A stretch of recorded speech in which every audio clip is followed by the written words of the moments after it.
തെറിച്ചവർ ഒട്ടാകെ വാഴണ കൊട്ടാരമാണിത്. പെട്ടാൽ പെടും അത് കട്ടായം, എട്ടിന്റെ കൂട്ടുള്ള കൂടാരം.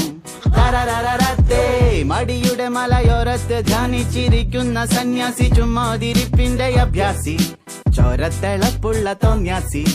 തരരരരത്താ ഗമയുടെ കില്ലാടിയാ, ഇല്ലായ്മയിൽ താരാളിയാ, കുടിവലിയുന്മാതിയാ, കുന്നായ്മയിൽ കൂട്ടാളിയാ.